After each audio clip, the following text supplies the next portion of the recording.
After we realized that the place I scouted on Google Maps was not going to work out for an overnight, we continued on driving up the coast in search of a new overnight spot.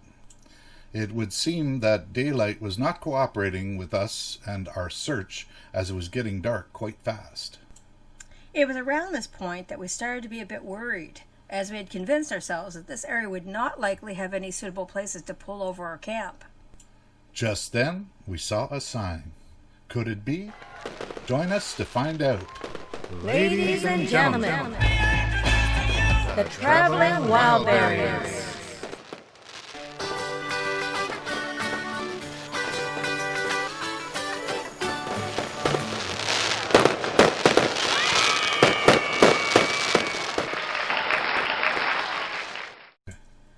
Porto Cove National Park. What a welcome relief. Well, sorta. Turns out this is a provincial park, but seeing as we pulled in so late, the main office was closed. However, there was a parking area which was sectioned off from the main campground area, which did have at least a half a dozen cars, a few campers, a van, and one or two RVs parked there.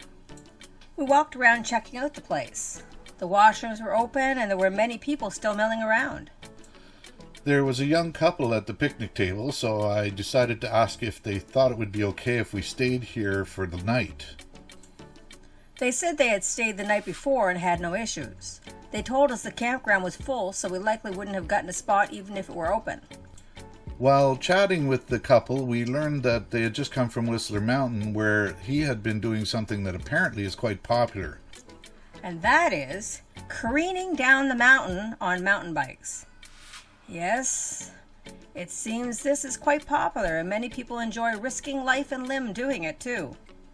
His girlfriend said she was there to photograph and videograph the rides that he did down the mountain.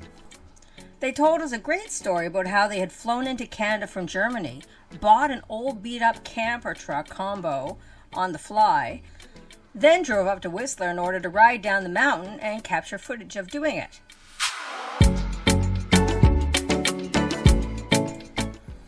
I couldn't help but mention that I thought the idea of barreling down a mountain ski hill on a mountain bike was a crazy thing to do, but I gave him full credit for doing it, if that's what he chose to do. They told us this was their last stop before heading home. They arranged to sell the camper and were scheduled to fly out sometime in the next few days. It was a beautiful, warm summer evening, so we sat out chatting at the picnic table with this nice young couple for almost an hour, and then Kat and I packed it in for the night. In the morning, we decided to go for a nice long walk Steps around the campgrounds and the general area to get a feel for the entire place. Later in the day, we decided to park our chairs on the beach, which looked very inviting, and we basically sat around soaking up the sun. After sitting around on the beach for most of the day, adjusting and readjusting for the tides, we went back to the picnic table just outside of the RV to have a barbecue. What a great little place. We heard from the young couple that there was a 2 or 3 day bike race taking place up the highway, and they would likely have parts of the highway closed in certain directions during the day tomorrow, so that made us decide to stay here for one more day/evening. Can't say that was a tough decision, since this place was so amazingly beautiful. It was very nice. Yeah, I would call this one of those spots that I would put on my all-time favorites list. I agree. We basically hung out on the beach most of the day, with a break in between to eat and explore.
intent that we'd make one stop at Shannon Falls.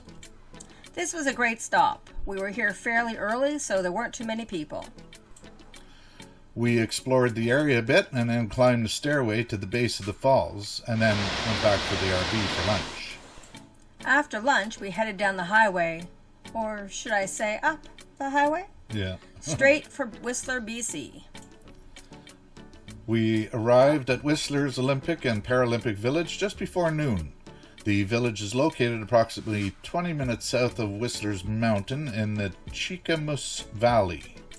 It was built in 2010 as one of 2 host communities for the Winter Olympics, and since then has been used to house and train Canadian athletes.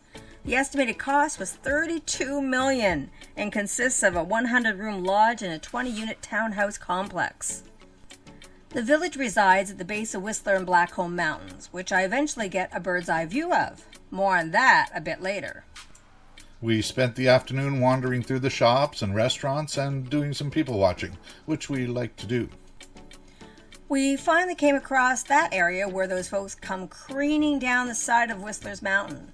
This is exactly what the dude we spoke to at Porto Cove said he had been doing the weekend before. To be honest, it looked like a blast, but not for the faint-hearted. There were also a few groups of people queued up and waiting to go up the mountain. They were outfitted in straps, which piqued my curiosity. It turns out they were waiting to head up in order to take their turn on a zip line.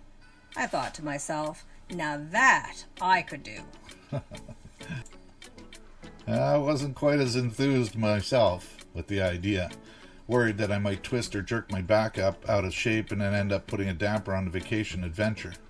I was all in if Kathy wanted to do it, though. We headed into one of the hotels to inquire further. There were many different passes and adventures, but Kathy was set on the Sasquatch Run, which included a jeep ride up Blackcomb Mountain, an over 2-kilometer zip line ride down that mountain to Whistler's, and then a ride back down the Olympic Village in the gondola. It is, in effect, the longest zip line ride in all of North America. The cost was about $165, and the plan was that Ken would tour the village on his own and then meet me at the area at the base once I was done. Good. If I survive. I waited and offered moral support till Kathy's group was ready to board the jeep for the ascent. I was fitted with a GoPro and suited up for the ride. The folks fitting us up were very professional, and my nerves eased on the upward jeep ride as I decided to just let go and enjoy the whole experience. I think the most difficult part was walking out on the plank, which was simply that, a plank with a drop to nowhere below on all sides. I was launched out and it was absolutely stunning. I was afraid to move too much, even though we were assured we could raise our hands, spin, and even turn upside down. I don't think so. I felt I was already pressing my luck. I'm not crazy after all. At least I keep telling people that. Not sure if they're convinced.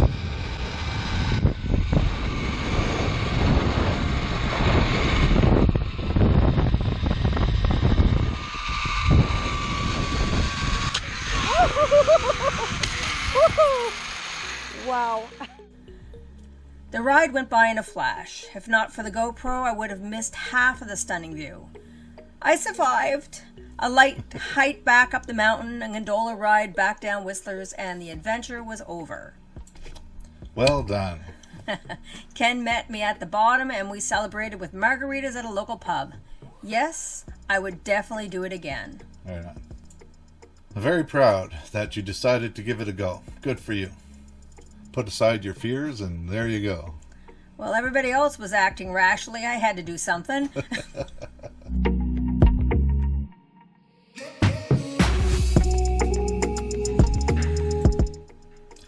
Here's an interesting little addition to the story. While we were standing in line to buy the tickets, someone came around saying they could get us on the ride for free. Absolutely free, if we'd simply accept an invitation to a timeshare conference later in the day. Kat had never been to one of those, so she suggested we go for it and save the $165. I had been to one of these, so I said, no, it's okay. $165 is worth the experience that you could have on this adventure. We can afford it. Let's skip the timeshare invitation.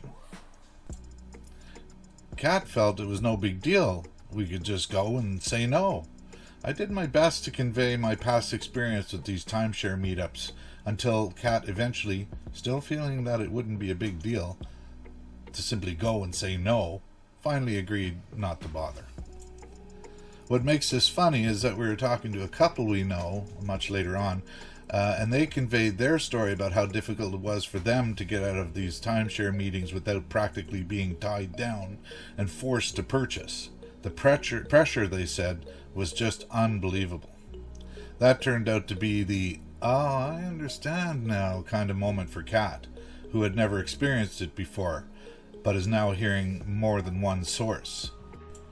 We had supper at the restaurant, then went back and hung out in the park area till we later crashed in the RV. Our next adventure takes us down the Wow Highway to a place called